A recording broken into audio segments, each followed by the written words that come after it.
Alam ko na hindi naman talaga nakakatakot ang undas. Pagsisindi lang naman ng kandila sa mga puntod ng mga mahal natin sa buhay, tapos konting dasal at konting kwentuhan. Pero sa amin may nakakatakot na kahulugan ng undas. Ang pangalan ko ay Ruel. Nangyari ito nung bata pa ako. Nakatira kami sa isang baryo na malayo sa kabihasnan, tahimik lang dun sa amin. Halos lahat ng tao ay magkakakilala at magkakamag-anak. Wala kaming kuryente noon, pero may generator yung barangay captain namin na pinapaandar ng ilang oras kada gabi. Isa sa mga inaabangan ko noon ay ang undas. Kasi kahit na malayo yung sementeryo sa amin, ay naglalakad kami papunta roon. Tapos ang daming pagkain na dala ng mga tao. Parang piyesta nga kung tutuusin. Pero may narinig ako noon na bulong ng nanay ko na kinatakutan ko. Sabi niya kaya raw ganun ang undas sa amin ay dahil natatakot yung mga tao na baka hindi sila dalawin ng mga mahal nila sa buhay. Kapag hindi sila dumalaw sa mga puntod ng mga ito, ay may mangyayaring hindi maganda sa kanila. Hindi ko naintindihan kung ano ang ibig sabihin ng nanay ko. Pero dahil bata pa ako noon, ay natakot ako. Nung minsan ay wala sa bahay yung tatay ko. Sabi ni mama ay may pinuntahan lang daw ito. Ako naman ay nakahanap ng pagkakataon na makapasok sa opisina ni papa. Bawal kaming pumasok doon pero dahil makulit ako ay sumuway ako sa utos niya. Nandun ako sa loob at naghalungkat ng mga gamit ni papa. Nung makita ko yung isang lumang scroll na nakatago sa isang drawer, binuksan ko yon at nakita ko yung mga lumang larawan ng mga tao sa baryo namin. Nakapila sila sa ilalim ng isang malaking puno ng balete. Tapos yung mga sumunod na larawan ay nagpakita kung paano nagbago yung anyo ng mga tao. Nagkaroon sila ng mahahabang mga ngipin, mahahabang mga kuko. Yung iba ay nagkaroon ng pakpak na parang paniki. Yung iba naman ay nagkaroon ng mga kaliskis. Nakakatakot yung mga larawan. Hindi ko na natapos na tingnan yung mga larawan dahil nakarinig ako ng yabag sa labas. Agad kong binalik sa drawer yung scroll at lumabas ng opisina ni Papa. Noong gabing yon ay hindi ako makatulog. Iniisip ko yung mga larawan na nakita ko, may lihim yung mga tao sa baryo namin. At gusto kong malaman kung ano yon. Nagkunwari akong tulog nung gabing yon. Tapos narinig ko na bumukas yung pinto. Nakita ko na lumabas si Papa, sinundan ko siya. Nakita ko na may mga tao na naglalakad papunta sa balete tree sa dulo ng baryo namin. Sinundan ko sila. Nakita ko yung mga tao na nakapila sa ilalim ng balete tree. Isa-isa silang nagbabago ng anyo, katulad ng nakita ko sa mga larawan. Nung si Papa na ang nagbago ng anyo ay halos mapasigaw ako. Nagkaroon siya ng mahahabang mga ngipin at mahahabang mga kuko. Yung mga mata niya ay naging pula. Yung mga tao ay nagtipon-tipon sa paligid ng isang amulet na nakasabit sa balete tree. Nagliwanag yon at nagsimula silang sumayaw sa paligid ng amulet. Tumakbo ako pa uwi. Hindi ko na sinabi kina mama at papa yung nakita ko dahil natakot ako na baka hindi na nila ako hayaang maranasan ang kabataan ko. Pero sabi ko sa sarili ko ay kapag nagkaanak ako, ay hindi ko siya hahayaang maranasan yung mga ginagawa ng mga matatanda sa amin. Sa sumunod na taon, sa bisperas ng undas, ay sinundan ko ulit si Papa. Pero sa pagkakataong ito ay nahuli ako. Hindi ni Papa o ni Mama, kundi ng mga nagbabagong anyo na kapitbahay namin. Tumakbo ako at pumasok sa bahay ni Lola Bining. Siya lang ang tanging matanda sa baryo namin na hindi sumasali sa mga ritual sa balete tree. Siya rin ang tanging matanda na nagbabala sa amin tungkol sa kapre na nakatira sa balete tree, pero hindi siya pinapansin ng mga tao. Pinatuloy niya ako sa bahay niya. Nagtaka pa siya kung bakit ako nandun. Sabi ko ay hinahabol ako ng mga nagbabagong anyo. Nagtaka si Lola Bining. Sabi niya ay hindi niya alam na nakikita ko na ang mga nagbabagong anyo Sabi ko ay hindi ko dapat yun nakikita.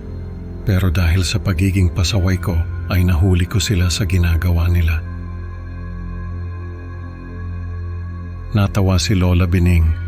Sabi niya ay hindi ako nag-iisa dahil noong bata pa raw siya ay nakita rin niya ang mga nagbabagong anyo na tao sa baryo namin. Pero sa kanya raw ay hindi siya natakot. Sa halip ay sumali pa siya sa mga ito. Noong kabataan daw ni Lola Bining ay isa siya sa mga sumasali sa ritual sa Balete Tree. Pero nung magkaanak siya ay natakot siya na baka matulad sa kanya ang mga anak niya. Kaya lumipat sila ng tirahan. Pero dahil matanda na si Lola Bining ay bumalik siya sa amin. Sabi niya ay sa tuwing undas ay natatakot siya dahil sa mga nagbabagong anyo. Pero ang kinatatakutan daw niya ay hindi ang mga tao, kundi ang kapre na sinasamba ng mga ito. Kaya raw nagbabago ng anyo ang mga tao sa baryo namin ay dahil sa kapre na nakatira sa Balete Tree. May amulet daw ito na nagbibigay sa kanila ng kapangyarihan. Kapalit ng mga kapangyarihan na yon ay ang mga sakripisyo na ginagawa nila para sa kapre. At dahil sa mga kapangyarihang yon ay nagiging mahaba ang buhay ng mga tao sa baryo namin. Kaya nga raw kahit matanda na si Lola Bining, ay siya pa rin ang pinakamatandang tao sa baryo namin. Dahil sa tuwing may mamamatay na isa sa kanila, ay nagsasakripisyo sila para sa kapre at nagkakaroon ng panibagong kapangyarihan na nagpapahaba ng buhay nila. Kaya nga raw sa tuwing undas ay natatakot sila na baka hindi sila dalawin ng mga mahal nila sa buhay. Dahil kapag hindi sila dumalaw sa mga puntod ng mga ito, ay nangangahulugan na wala na silang pakialam sa kanila. At kapag nangyari yon, ay hindi na sila mag-aalala na magsakripisyo ng isa sa kanila para sa kapre. Biglang bumukas yung pinto ng bahay ni Lola Bining. Nakita ko na nakatayo doon si Papa at iba pang mga tao sa baryo namin. Nagbabago pa rin yung anyo nila. Tumayo si Lola Bining. Sabi niya ay bakit daw ako, napakabata ko pa para maging sakripisyo. Tumakbo ako sa likod ng bahay ni Lola Bining. Narinig ko yung pagsigaw niya. Sabi niya ay hayaan na nila ako dahil napakabata ko pa. Siya na lang daw ang kunin nila. Nakita ko na hinila nila palabas ng bahay si Lola Bining. Napasigaw ako. Pero sabi ni Lola Bining ay tumakbo na ako at huwag nang babalik. Tumakbo ako at hindi na lumingon. Hindi na ako bumalik sa baryo namin. Sa kabayanan na ako tumira. Nakikitulog ako sa mga kaklase ko. Hindi na ako nagpakita kina Mama at Papa. Lumipas ang mga taon. Hindi ko alam kung ano na ang nangyari sa mga magulang ko, pero alam ko na balang araw ay babalik din ako sa baryo namin. Hindi dahil gusto ko, kundi dahil sa takot na baka matulad ako sa kanila. Natatakot ako na baka sa pagtanda ko ay magkaroon din ako ng mga anak. At dahil sa mga ritual na ginagawa ng mga matatanda sa baryo namin ay magaya ako sa kanila. Sa tuwing undas ay bumabalik sa akin ang mga alaala ng karanasan ko sa baryo namin. Natatakot ako sa mga bulong ng Balete Tree at sa mga kakilakilabot na pagbabagong anyo na nasaksihan ko.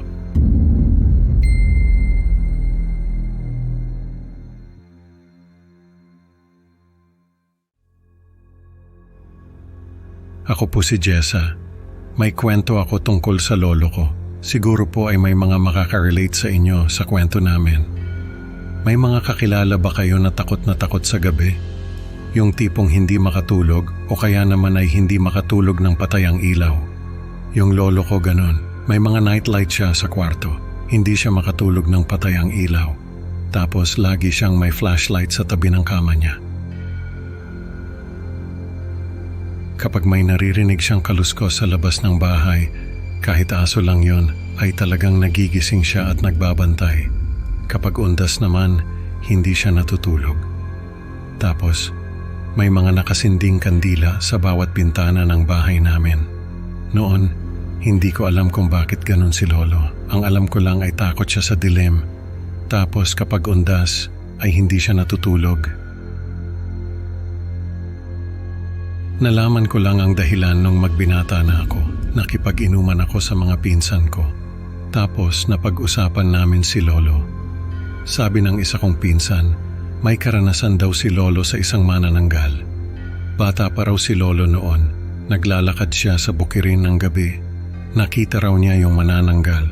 Nakatalikod daw ito at may kinakaing tao. Nakaligtas si Lolo dahil sa maliksi siyang tumakbo. Tapos may lampara siya nadala. Nagtago raw si Lolo sa ilalim ng puno at sinindihan yung lampara. Nakita raw niya yung manananggal na lumilipad sa itaas niya. Pero nung makita siya ng liwanag ng lampara, ay bigla raw itong umalis. Hanggang sa pagtanda ni Lolo ay nagbabantay siya sa gabi.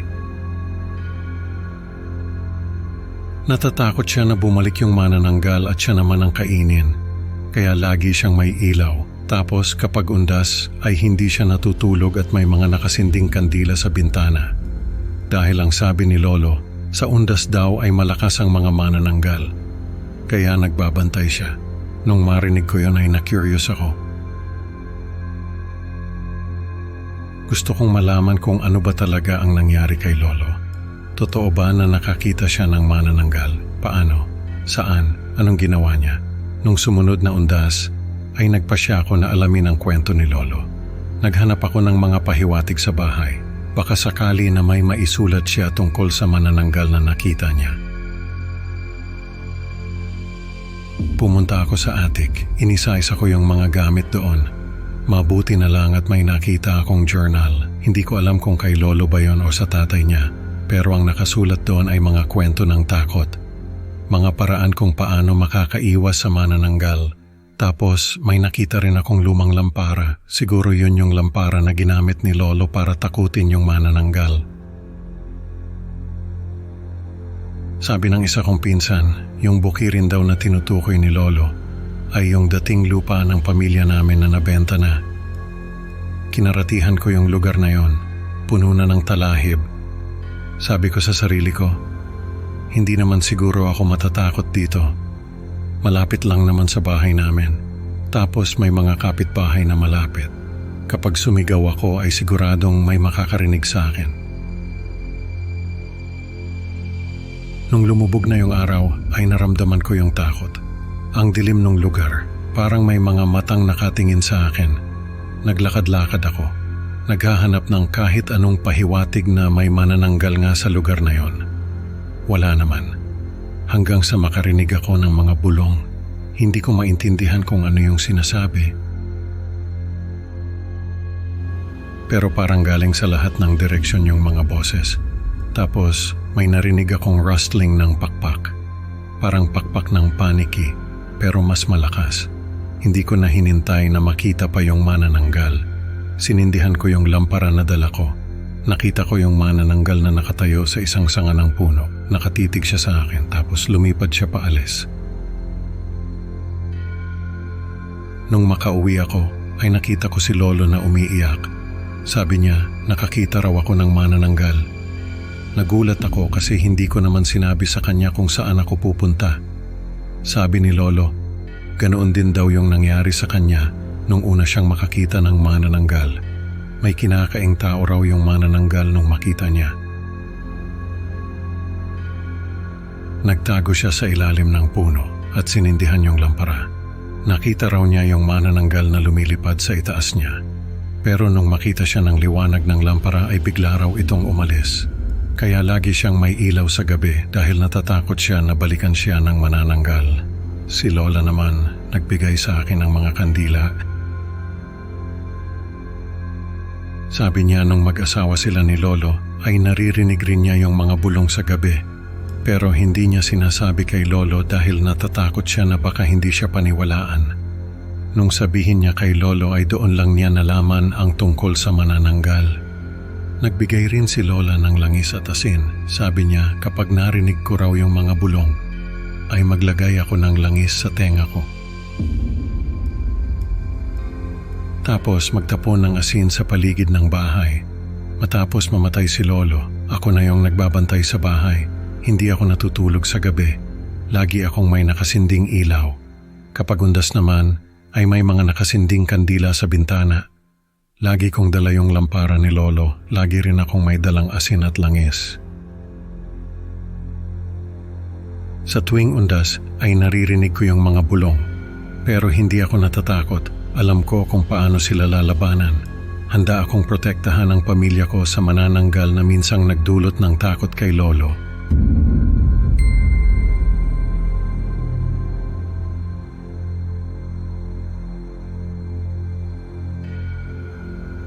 Kilala niyo ba si Lolo Goryo?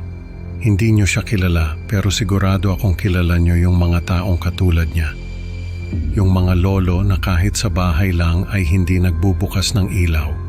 Yung mga lolo na kahit sa gabi ay nakaupo lang sa madilim na sala at nakatingin sa kawalan.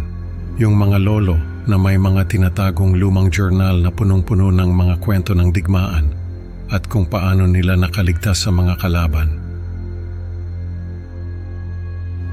Yung mga lolo na ayaw magpatay ng ilaw sa gabi dahil takot sa dilim. Isa si Lolo Goryo sa mga ganoong lolo. Isa siyang war veteran na nakalaban sa mga Hapon at Amerikano. Nung mamatay si Lolo Goryo, ay ako ang pinagbilinan niya ng isang kubo sa gitna ng gubat. Apo kasi ako sa tuhod ni Lolo na may hilig sa history at pagsusulat. Kaya siguro ako ang pinagbilinan niya ng kubo na yon. Nung una kong makita yung kubo ay nagulat ako dahil ang daming ilaw. May mga bumbilya, lampara, sulo, kandila at kung ano-ano pang ilaw.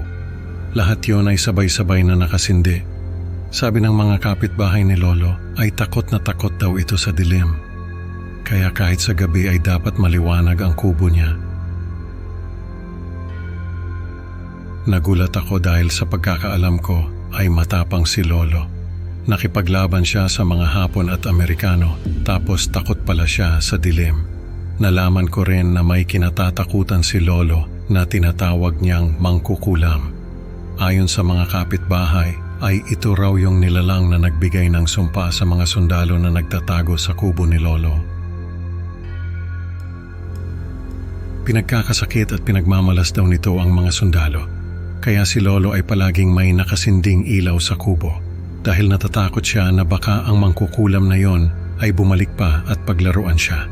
Noong unang marinig ko yung kwento na yon ay natawa ako. Kasi naman ang tanda na ni Lolo tapos naniniwala pa siya sa mangkukulam. Nung minsang magbakasyon ako doon sa kubo, ay doon ko nalaman na hindi lang pala kwentong kutsero ang lahat. Undas noon, kaya naisip ko na doon maglagi sa kubo ni Lolo. Pagdating ko doon ay naglinis muna ako. Tapos ay nakita ko yung mga lumang journal ni Lolo. Natuwa ako kasi mahilig ako sa mga lumang kwento. Binasa ko yung mga journal ni Lolo. Nakakatuwa kasi ang daming kwento ni Lolo. Mga karanasan niya sa digmaan, mga babaeng minahal niya, mga kalokohan ng mga kasamahan niyang sundalo. Pero ang pinakagusto kong kwento ay yung tungkol sa mangkukulam. Ayon sa kwento ni Lolo ay nagtatago sa kubo na yon ang mga sundalo. Dahil sa sobrang dilim ng kubo ay hindi sila natutunton ng mga Hapon. Subalit dahil sa sobrang dilim ay napaglaruan naman sila ng isang mangkukulam. Kaya napilitan silang magbukas ng ilaw kahit konti. Sa ilalim lang daw ng isang kandila ay nakakulong ang mga sundalo sa kubo na yon. Doon ko naisip na baka kaya takot sa dilim si Lolo ay dahil sa trauma niya sa digmaan. Kapag pinatay kasi ang ilaw, ay naaalala niya yung mga Hapon. Kaya kahit sa pagtulog ay may ilaw. Habang binabasa ko yung mga journal ni Lolo, ay may nararamdaman akong malamig na hangin na umiikot sa buong kubo. Nakasindi yung mga ilaw. Pero ramdam ko na may nakatingin sa akin. Naisip ko na baka yun din ang nararamdaman ni Lolo, kaya takot na takot siya sa dilim. Pero ako kahit may ilaw, ay natatakot ako. Parang may nagmamasid sa akin. Hindi naman ako natulog doon. Nagbasa lang ako ng mga journal ni Lolo. Tapos ay umalis din. Pero tuwing naaalala ko yung kubo, ay hindi ko maiwasang maisip na may nakatingin sa akin habang binabasa ko yung mga journal ni Lolo. Tapos nangyari yung bagyo. Nasa bahay ako noon nung marinig ko sa radyo na may paparating na bagyo. Naalala ko yung mga kapitbahay ni Lolo. Alam kong mahina pa rin ang signal ng telepono doon sa kubo. Kaya hindi sila makakatanggap ng babala tungkol sa bagyo. Kaya bago pa man maglandfall yung bagyo, ay nagpunta na ako doon para balaan sila. Nung makauwi ako sa kubo ay doon ko naranasan yung bangungot na pinagdaanan ni Lolo. Malakas yung bagyo, ang lakas ng ulan at hangin. Nakakatakot kasi parang tatangayin yung buong kubo. Tapos biglang nawalan ng kuryente. Pinatay ng bagyo ang lahat ng ilaw sa kubo. Napatayo ako at kinabahan. Ramdam ko na may nakatingin sa akin. Parang may mga matang nagmamasid sa bawat galaw ko. Tumayo ako at sinindihan yung mga sulo na nakapalibot sa kubo. Pero hindi sapat yung liwanag noon. Ramdam ko pa rin yung mga matang nakatingin sa akin. Sinindihan ko yung mga lumang ilawan ni Lolo. Pero hindi pa rin sapat. Sinindihan ko yung mga kandila. Pero kahit na ang dami ng nakasinding ilaw sa kubo, ay nararamdaman ko pa rin yung mga matang nakatingin sa akin. Naisip ko yung kwento ni Lolo tungkol sa mangkukulam. Totoo pala yon. Totoo yung nilalang na naglaro sa mga sundalo. At ngayon ay ako ang pinaglalaruan niya. Tumayo ako sa gitna ng kubo at sumigaw. Sabi ko hindi ako natatakot. Sabi ko hindi ko papatayin ang mga ilaw kahit pa magdamag na nakasindi ang mga ito. Ilang oras akong nakatayo sa gitna ng kubo. Hindi ako gumalaw. Hindi ako umupo. Hindi ako humiga. Hindi ako kumurap. Nakiramdam lang ako. Nakiramdam sa mga matang nakatingin sa akin. Nakiramdam sa malamig na hangin na umiikot sa kubo. Nakiramdam sa mga boses na bumubulong sa tenga ko. Hindi ko alam kung ilang oras akong nakatayo lang doon. Pero nung bumalik yung kuryente, ay saka lang ako nakagalaw. Nawala yung mga matang nakatingin sa akin. Nawala yung mga boses. Nawala yung malamig na hangin. Nung makauwi ako sa bahay ay saka ko lang naisip na buti na lang at may mga nakahandang ilaw si Lolo sa kubo. Kung hindi ay baka ako rin ay napaglaruan ng mangkukulam na yon. Katulad ng mga sundalo na nagtatago sa kubo. Kaya pala takot sa dilim si Lolo. Kaya pala kahit sa pagtulog ay may ilaw. Dahil alam niya na sa oras na mawala ang liwanag ay lalabas ang mangkukulam na yon.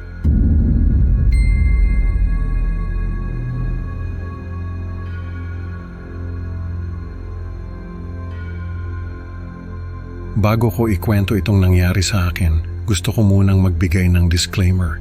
Hindi po ako naniniwala sa mga kababalaghan. Hindi po ako naniniwala sa mga multo, aswang, at kung ano-ano pang mga kwento na kinatatakutan ng mga tao. Forensic psychologist po ako at para sa akin lahat ng bagay ay may paliwanag. Kaya naman ako napadpad sa isang rural na bayan sa Pilipinas noong undas ay dahil sa isang pag-aaral na ginagawa ko. May mga naganap na sunod-sunod na pagkamatay sa bayan na iyon at ang sabi ng mga residente ay may isang diwata raw ang pumatay sa mga taong iyon. Pinuntahan ko yung lugar para malaman kung ano ba yung dahilan ng mga pagkamatay na iyon. Dahil para sa akin, hindi pwedeng isang diwata ang may kagagawan noon. Hindi naman totoo ang diwata, di ba? Ang sabi ng mga residente, yung mga biktima raw ay nakita na pumasok sa kagubatan na nasa tabi ng ilog. Pagkatapos ay hindi na lumabas ng buhay. Ang sabi ng mga residente ay may diwata raw na nakatira sa ilog na iyon. At kapag may pumasok doon na hindi nagbigay respeto sa diwata, ay tiyak na papatayin ito. May nakilala akong matandang babae na nagsabi sa akin na minsan na rin daw siyang nakaranas ng galit ng diwata. Pero nakaligtas siya dahil nagmakaawa siya at nangakong hindi na uulitin ang ginawa niyang paglabag. Sabi niya, kung gusto ko raw ay sasamahan niya ako sa ilog at ipakikilala niya ako sa diwata. Sabi ko, sige, pero hindi ako magtatagal doon. Gusto ko lang makita yung lugar na pinangyarihan ng mga pagkamatay. Pumayag naman yung matandang babae. Pumasok kami sa kagubatan at doon ko naramdaman na may kakaiba nga sa lugar na iyon. Makapal yung hamog kahit na 10:00 na ng umaga. Tapos yung mga tunog ng kalikasan parang amplified. Yung mga tunog ng mga ibon, mga kuliglig. Yung mga dahon na nagkikiskisan. Lahat ng tunog ay malakas, nakakabingi. Pero yung tunog ng boses namin ng matandang babae, mahina. Parang binubulong lang namin sa isa't isa yung mga sinasabi namin. Habang naglalakad kami, napansin ko na may mga simbolo sa mga puno at mga bato. Pare-pareho lang yung mga simbolo. Tapos naalala ko na yun yung mga simbolo na nakita sa mga katawan ng mga biktima. Naisip ko na baka yung pumatay sa mga biktima ay may lahing katutubo o kaya ay isang kulto. Bigla akong nakaramdam ng takot kasi baka mamaya ay pinapanood na kami ng taong iyon. May nakita akong anino na mabilis na gumalaw sa paligid. Hindi ko alam kung saan nanggaling yung anino na yon, pero nakita ko siya. Parang anino ng isang malaking ibon na lumipad sa itaas namin. Pero nung tumingala ako, wala naman akong nakita. Pagdating namin sa ilog, may nakita akong altar na gawa sa mga bato. May mga nakapatong doon na mga bulaklak at prutas. Sabi ng matandang babae, yun daw ang mga alay para sa diwata. Tapos bigla siyang tumawa, sabi niya, siya raw ang tagapag-alaga ng diwata. At ngayong wala na siyang alay, ay ako na lang daw ang iaalay niya. Nataranta ako noon, hindi ko alam kung anong gagawin ko. Bigla na lang akong tinulak ng matandang babae at natumba ako sa lupa. Mabilis siyang kumilos, hindi ko alam kung saan siya kumuha ng mga lubid, pero nagawa niya akong itali sa isang puno. Siguro ay dahil sa sobrang gulat ko, kaya hindi ako nakapanlaban. Tumayo siya sa harapan ko at tinawag yung diwata. Nanginginig ako sa takot noon dahil hindi ko alam kung ano yung lalabas mula sa ilog. Nakita ko na gumalaw yung tubig, parang may malaking bagay na papalapit sa amin. Tapos, nakita ko yon, isang napakagandang babae na halos walang saplot sa katawan. Yung buhok niya ay mahaba at kulay puti. Yung mga mata niya ay parang mga diamante. Kahit na natatakot ako ay hindi ko maalis yung tingin ko sa kanya. Lumapit siya sa akin at hinawakan yung mukha ko. Sabi ko, hindi totoo ang mga diwata, hindi totoo ang mga diwata. Paulit-ulit ko yung sinabi. Tapos bigla akong nakarinig ng boses ng isang bata. Pagtingin ko sa gilid, may isang batang lalaki na nakaluhod sa lupa. Nagdarasal siya at may hawak siyang mga bulaklak. Nakatingin siya doon sa diwata at nanginginig. Biglang lumingon sa kanya yung diwata at lumapit sa kanya. Tapos, bigla na lang nawala yung diwata at yung matandang babae. Naiwan akong nakatali sa puno, yung bata ang nagkalag sa akin. Sabi niya, napadaan lang daw siya at nakita niya kami. Nag-alay daw siya ng respeto sa diwata at nagmakaawa na huwag siyang saktan. Kaya raw nawala yung diwata at yung matandang babae. Nung bumalik kami sa bayan, ay hindi na natagpuan yung matandang babae. Sabi ng mga residente ay malamang na kinain na rin siya ng diwata. Hindi ko alam kung anong nangyari noon. Basta ang alam ko lang ay nakabalik ako sa Maynila at nagpatuloy sa buhay.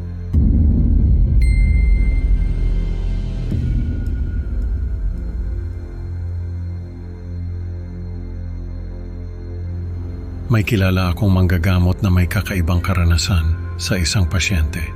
Ang sabi niya, ito raw ay nangyari noong undas. Kakaiba raw talaga yung karanasan na yon. At kung hindi raw niya ito naranasan mismo, ay hindi niya ito paniniwalaan. Ang sabi niya, may batang pasyente raw siya na galing sa pamilyang magsasaka. Ang sabi ng mga magulang ng bata, ay may nakikita raw ito sa likod ng mga tao. Sa una raw ay nag-aalala siya na baka may schizophrenia yung bata. Pero habang kausap niya ito, ay unti-unti niyang nakikita yung mga nilalang na tinutukoy ng bata. Ang sabi niya, yung mga nilalang daw ay nakadikit sa likod ng mga tao. Tapos ay may mga ginagawa ito na hindi nakikita ng mga tao. Yung iba ay nakangisi lang at nakatingin sa kanya. Yung iba naman ay may mga dalang kutsilyo at sinasaksak ang taong dinidikitan nila. Yung iba naman ay may dalang lubid at sinasakal yung taong dinidikitan nila. Ang sabi niya sa bata ay psychological projection lang ang lahat ng nakikita niya. Ang ibig sabihin ay may nakikita siyang hindi niya maintindihan, kaya nagpo-project siya ng mga bagay na naiintindihan niya para maipaliwanag yun sa sarili niya. Sa madaling salita ay may nakikita siyang kakaibang bagay na hindi niya maipaliwanag, kaya naglalagay siya ng mga multo sa mga bagay na yon para lang maipaliwanag ang mga nakikita niya. Ang sabi niya sa bata ay may nakikita siyang multo sa likod ng mga tao, kaya siya rin ay nakakakita ng mga multo. Ang sabi niya ay nakikita niya yung multo na nakadikit sa likod niya. Nakangisi ito at may dalang kutsilyo. Simula raw noon ay hindi na siya tinantanan ng mga multo na nakadikit sa likod ng mga tao. Kapag may kausap siya, ay nakikita niya yung multo na nakadikit sa likod ng taong kausap niya. Kapag nanonood siya ng TV, ay nakikita niya yung multo na nakadikit sa likod ng mga artista. Kapag nasa labas siya, ay nakikita niya yung mga multo na nakadikit sa likod ng mga taong nakakasalubong niya. Halos mabaliw raw siya sa mga nakikita niya. Pero dahil isa siyang manggagamot, ay nagawan niya ito ng paraan. Sa tuwing makakakita siya ng multo na nakadikit sa likod ng isang tao, ay sinasabi niya sa sarili niya na hindi totoo ang mga nakikita niya. At dahil nga hindi totoo ang mga multo na yon, ay unti-unti niyang natutunan na baliwalain ang mga ito. Pero tuwing undas ay hindi niya kayang baliwalain ang mga multo. Dahil sa panahon ng undas ay hindi lang isa ang multo na nakadikit sa likod ng mga tao. Sa panahon ng undas ay may mga multo na naglalakad sa paligid. Para raw itong mga taong naglalakad sa paligid. Ang pagkakaiba lang ay may sindi ang mga ulo nila na parang kandila sa mga libingan, at habang naglalakad ang mga ito ay natutunaw ang mga ulo nila.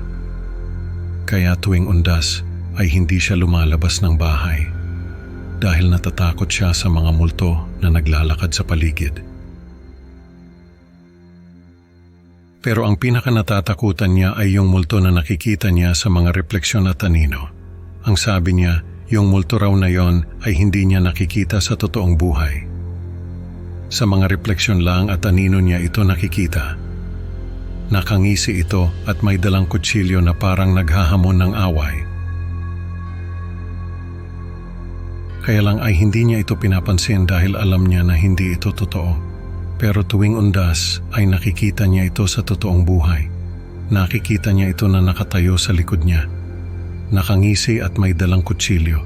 Pero kahit na nakikita niya ito sa totoong buhay, ay sinasabi pa rin niya sa sarili niya na hindi ito totoo.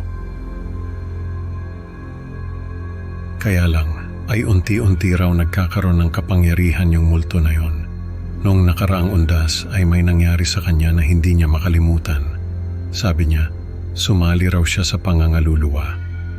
Pero habang kumakatok sa mga bahay, ay hindi na niya maalala kung kaninong bahay sila kumatok. Ang natatandaan lang niya ay may nakuhang silang kende, pero hindi niya maalala kung kanino galing yung kende. Ang sabi niya ay nilalaro ng multo ang alaala niya. Dahil sa tuwing titingin siya sa salamin, ay makikita niya ito na nakatayo sa likod niya. Nakangisi at may dalang kutsilyo. Sa tuwing titingin siya sa anino niya, ay makikita niya ito na nakatayo sa likod niya. Nakangisi at may dalang kutsilyo. Sa tuwing titingin siya sa mga refleksyon, ay makikita niya ito na nakatayo sa likod niya. Nakangisi at may dalang kutsilyo. Sa tuwing makikita niya ito ay maalala niya yung pangangaluluwa na hindi niya maalala. At dahil doon ay natatakot siya. Dahil alam niya na nilalaro ng multo ang alaala niya, unti-unti raw lumalakas yung multo na yon. At natatakot siya na baka balang araw ay hindi na niya ito makontrol. Kaya nagdesisyon siya na pumasok sa isip ng bata at labanan yung multo na yon. Alam niya na isang malaking pagkakamali ang gagawin niya, pero wala na siyang pakialam dahil gusto na niyang matapos ang lahat. Gusto niyang mawala yung multo na yon. Kahit na ang kapalit ay ang buhay niya, pumasok siya sa isip ng bata at nakita niya ang mga multo na naglalakad sa paligid. May sindi ang mga ulo ng mga ito na parang kandila sa mga libingan, at habang naglalakad ang mga ito ay natutunaw ang mga ulo nila. Nakita niya na nakatayo sa gitna ng mga multo, yung nilalang na nakikita niya sa mga refleksyon at anino. Nakangisi ito at may dalang kutsilyo. Lumapit siya dito at sinabihan ito na hindi na siya makakalabas ng buhay. Pero wala siyang pakialam. Dahil alam niya na isa itong psychic parasite na kumakapit sa utak ng bata. At dahil nasa utak ng bata ang nilalang na ito, ay may kakayahan itong manipulahin ang nakikita ng bata. Kaya naglalagay ito ng mga multo sa likod ng mga tao. Ito rin ang dahilan kung bakit nakakakita siya ng mga multo sa likod ng mga tao. Dahil nakakapit na rin ito sa utak niya. Nagising siya sa pagkakaidlip at napagtanto na nawawala na yung kaibigan niya. Baka isa na rin ito sa mga naglalakad na multo na may sindi ang ulo. Dahil sa mga nangyari sa kanya ay halos masira ang buhay niya. Pero wala siyang pakialam dahil alam niya na nilalaro ng nilalang na yun ang alaala niya at balang araw ay makakalimutan niya ang lahat.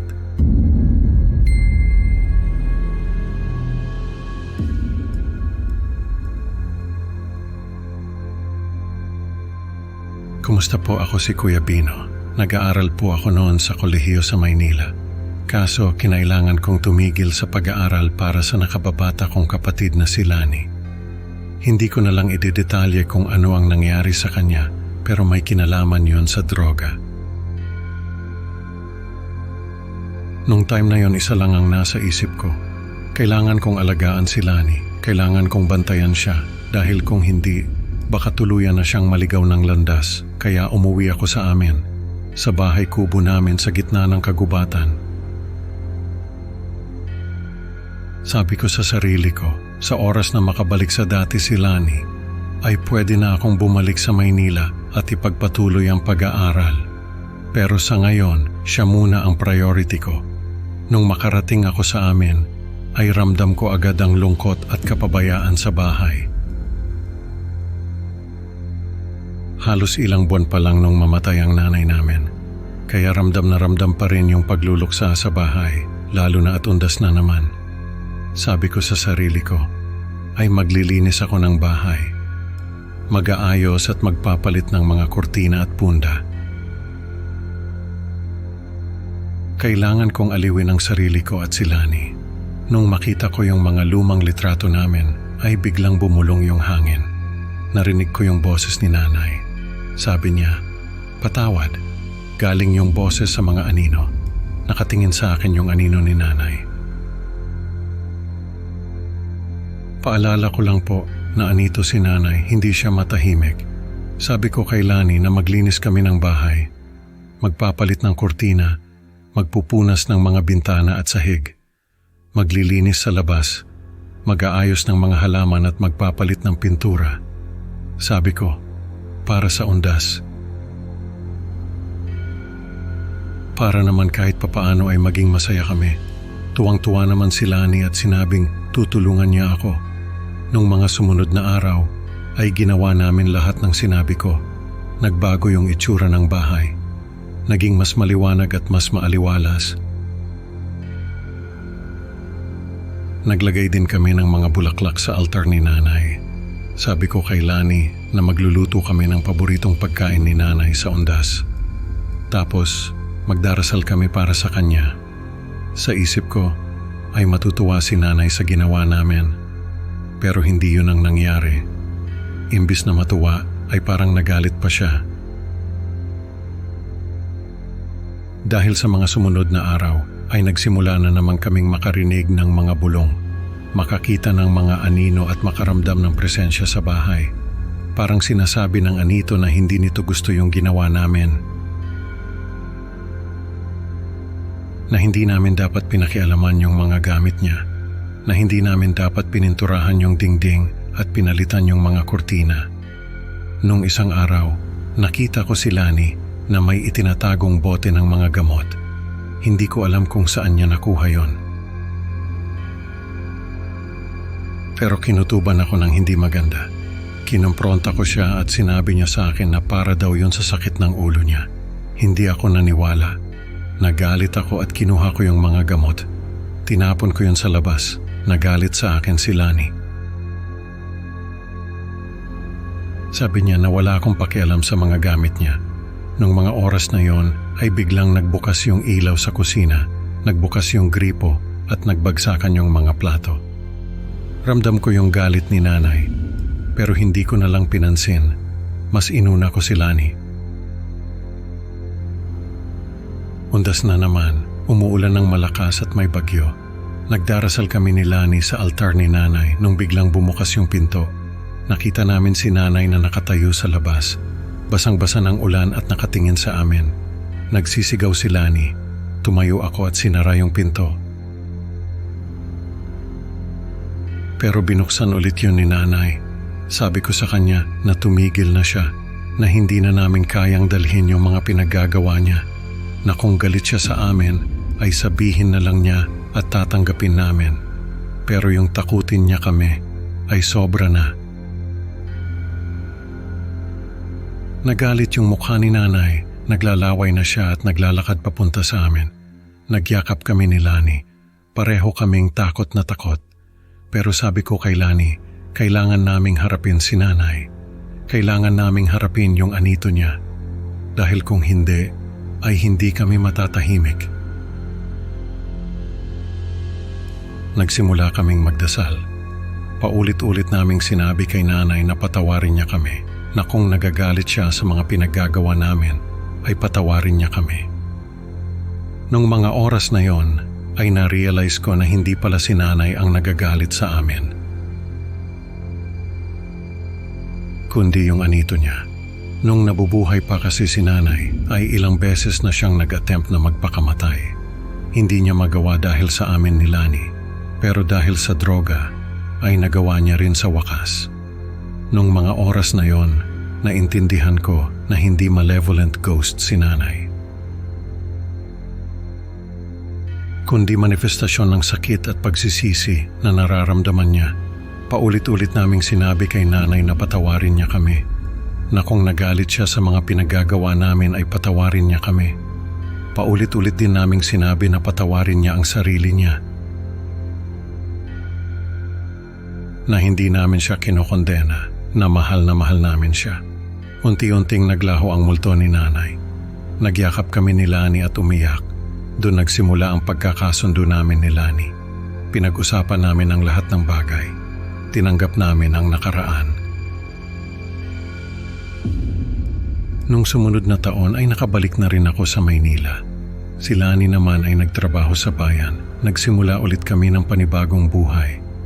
Yung bahay kubo namin sa gitna ng kagubatan ay naging simbolo ng katatagan namin. Maraming salamat sa iyo, Lani. Sa kabila ng lahat ng pinagdaanan natin ay naging matatag ka pa rin. Sana ay magustuhan mo itong kwento natin. Isa na lang itong bulong sa kagubatan. Isang kwento ng kaligtasan sa hindi nakikitang puwersa ng ating ninuno.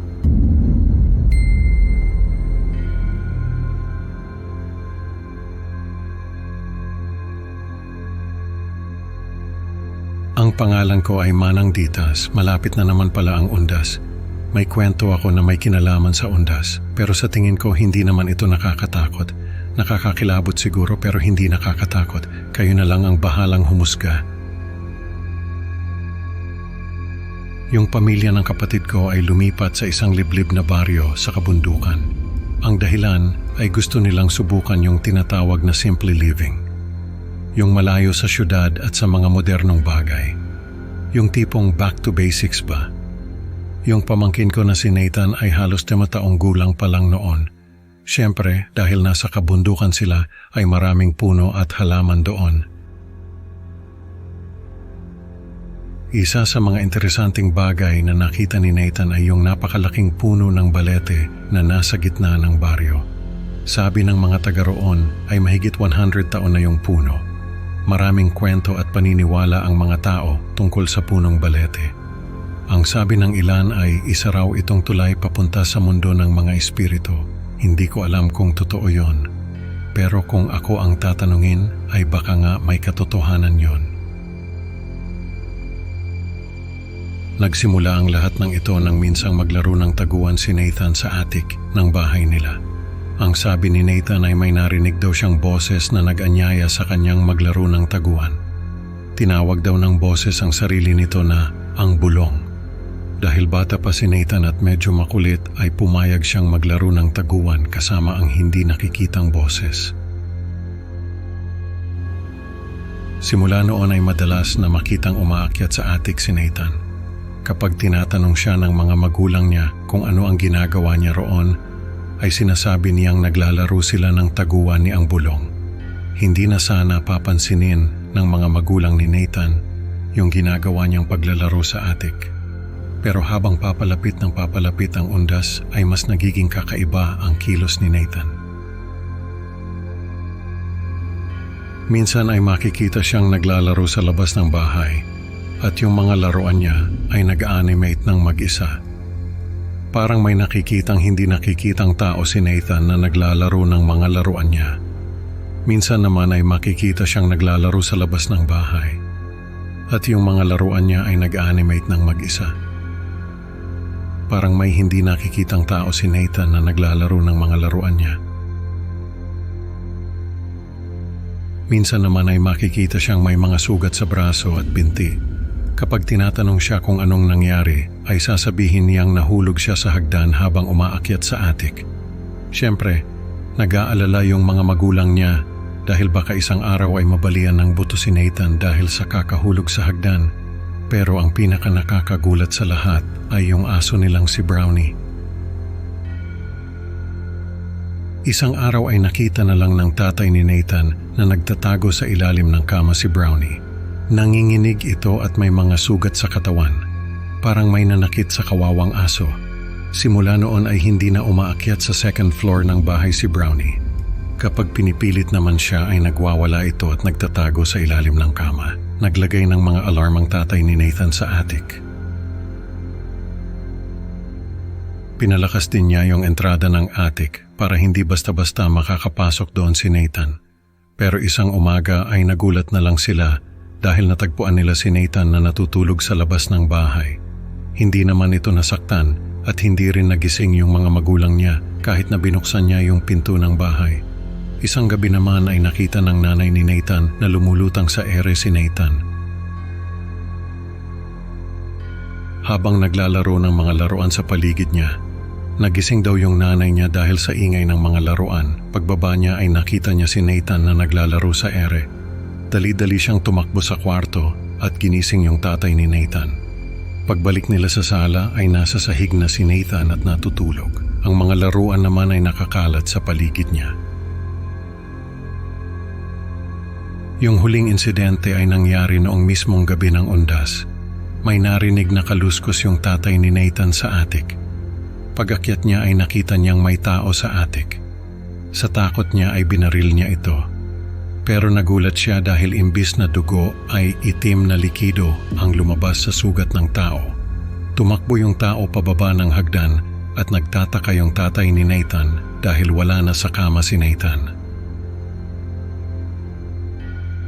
Nang marinig niya yung kaluskos sa kwarto ni Nathan ay tumakbo siya roon. Nakita niya na nakatayo sa kama si Nathan at naglalaro ng mga laruan sa paligid niya. Parang naulit lang yung insidente noon. Pero ang kakaiba ay yung mga laruan ay nagliparan papunta sa taong pumasok sa kwarto.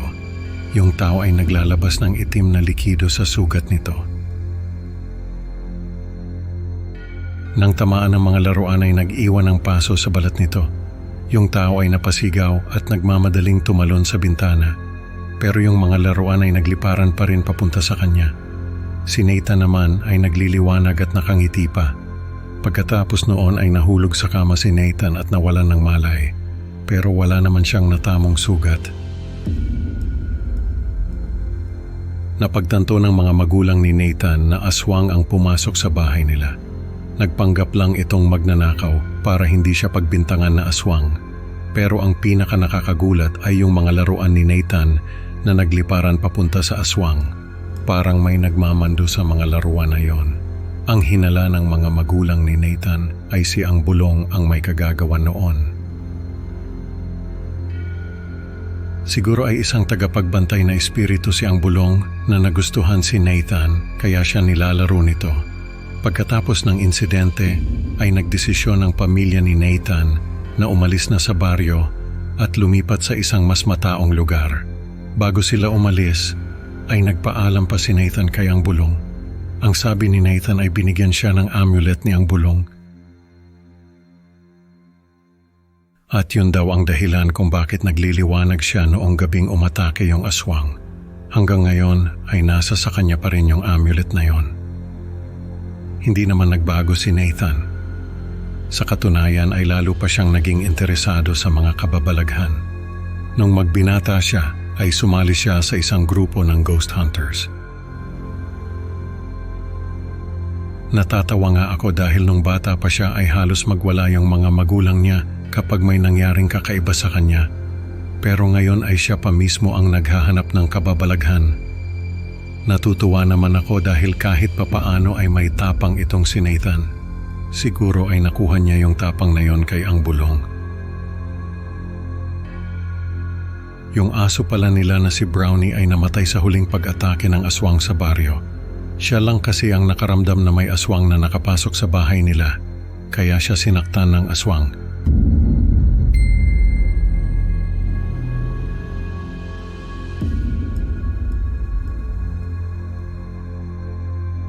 Ako po si Lolit, dating librarian sa isang rural na bayan dito sa Luzon.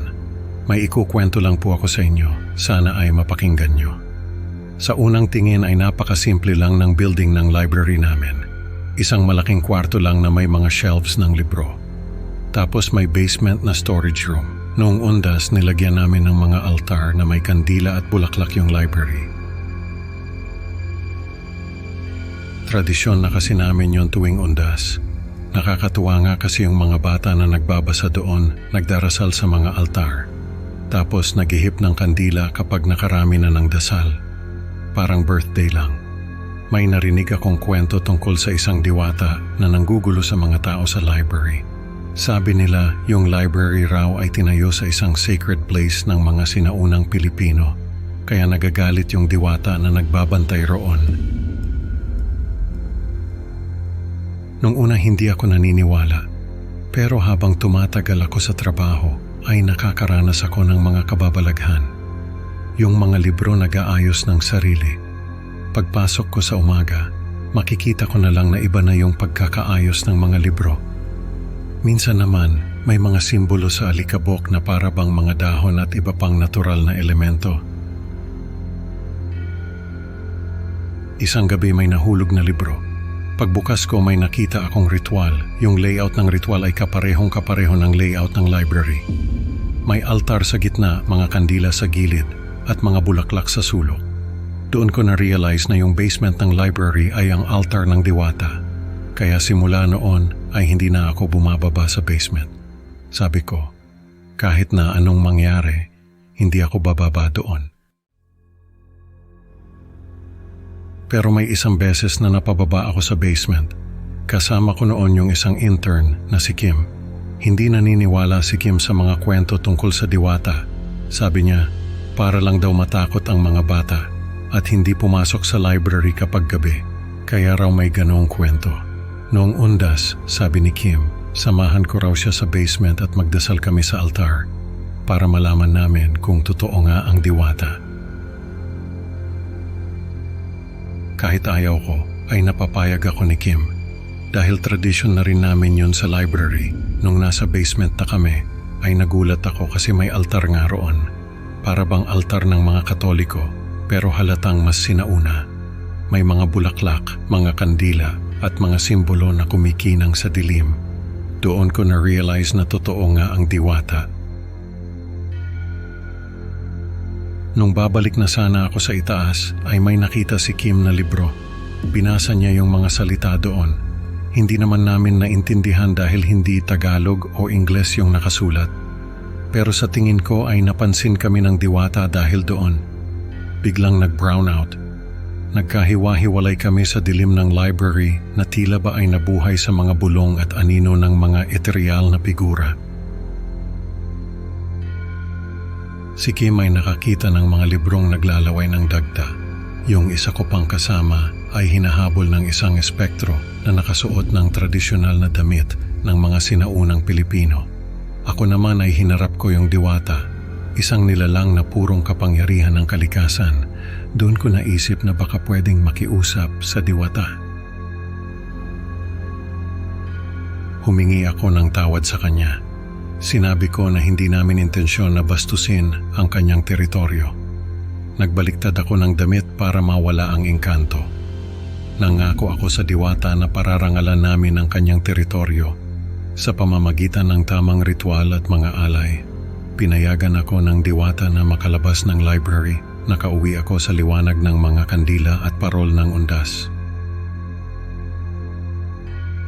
Doon sa diary ko, nakita ko yung lumang larawan ng mga tauhan ng library. Yung isang lalaki doon ay kamukhang kamukha ko.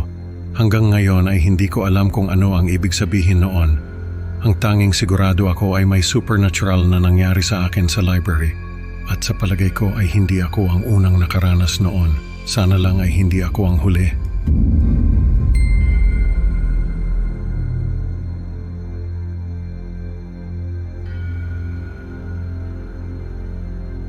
Ako po si Ramil, taga-barangay San Isidro, sa bayan ng Agula, Union.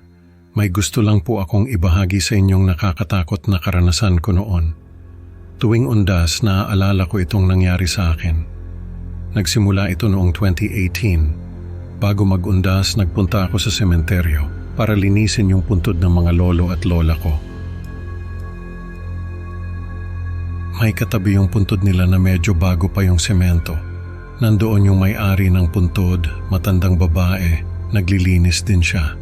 Habang naglilinis ako, napapansin ko na iba yung kilos ng matanda. Yung mga kandila niya, inaayos niya sa isang partikular na ayos. Tapos yung mga bulaklak, pinapantay niya talaga yung pagkakatayo sa paso. Nung natapos ako maglinis, naglagay din ako ng kandila at bulaklak. Tapos habang inaayos ko yung mga kandila, parang may nararamdaman akong ginhawa. Kapag inaayos ko sila sa isang partikular na ayos, tapos yung mga bulaklak, pinapantay ko rin yung pagkakatayo nila sa paso.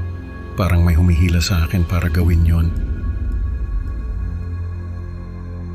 Nung pauwi na kami ng girlfriend ko, sabi niya sa akin na parang nag-aalala daw siya sa akin. Kasi napansin niya na paulit-ulit daw ako sa pag-aayos ng mga kandila at bulaklak. Tsaka parang balisa daw ako habang ginagawa yon. Hindi ko na lang siya pinansin kasi akala ko baka pagod lang ako sa paglilinis. Nung kinagabihan hindi ako mapakali. Parang may naghahanap sa akin. Nag-aalala na yung girlfriend ko kasi kung ano-ano na raw ang ginagawa ko. Sabi niya, nililinis ko raw yung bahay namin. Tapos, inaayos ko ng paulit-ulit yung mga gamit. Inaayos ko raw yung mga upuan sa mesa. Tapos yung mga plato at baso, pinapantay ko raw yung pagkakalagay. Nung sumunod na araw, hindi na ako nakapagpigil. Pumunta ako sa albularyo doon sa amin. Sabi ng albularyo, may aswang daw na nakamasid sa akin. Baka raw isa ako sa gustong gawing kapalit ng aswang sa ritual nito. Nagdasal yung albularyo para sa akin. Tapos, binigyan niya ako ng mga pangontra. Pero lumipas yung mga araw, hindi pa rin ako mapakali. Parang may naghahanap pa rin sa akin. Lahat ng bagay na makita ko na hindi ayos, inaayos ko. Tapos, paulit-ulit ko siyang inaayos hanggang sa makaramdam ako ng ginhawa. Tapos, nagsimula na akong makakita ng mga anino. May maririnig din akong mga huni ng tiktik sa bubungan namin. May lumapit sa aking isang matanda na kilalang tagapag-alaga ng mga alamat doon sa amin. Sabi niya, may aswang daw na nag-aabang sa amin tuwing undas. Tapos sabi niya sa akin, yung bahay namin ay nakatayo sa lupang pinaglibingan ng mga biktima ng aswang. Yung mga ritual ko raw sa pag-aayos ng mga gamit ay nagpapalakas sa kapangyarihan ng aswang. Dahil sa mga ginagawa ko, unti-unti raw na nagiging maayos ang lahat ng ritual ng aswang. Naghahanap ako ng lumang mapa ng barangay namin. Nakakita nga ako, may marka na krus yung bahay namin. Sabi ng matanda, ang aswang daw ay may kakayahang magtago ng pugad nito sa pamamagitan ng mahika. Kaya kahit na ilang beses mo itong hanapin, hindi mo ito makikita. Pero dahil sa mga ginagawa ko, unti-unti raw na nagiging visible ang pugad ng aswang. At kapag nangyari yon, malayang makakapasok sa nayo namin ang aswang para maghasik ng lagim. Sa sobrang takot ko, sinunog ko yung lumang mapa. Tapos may nakita akong kakaibang simbolo sa isang bahagi ng bahay namin. Sinunog ko rin yon. Ang nasa isip ko noon, kapag sinunog ko ang mga bagay na yon, mapuputol ang kapangyarihan ng aswang. Pero nagkamali ako dahil sa ginawa ko ay nagalit ang aswang. Ang girlfriend ko ang naging biktima, nawala siya sa piling ko. Mabuti na lang at nakatakas pa ako sa aswang. Pinailawan ng mga kandila yung buong nayon namin. Nagdasal sila para sa kaluluwa ko.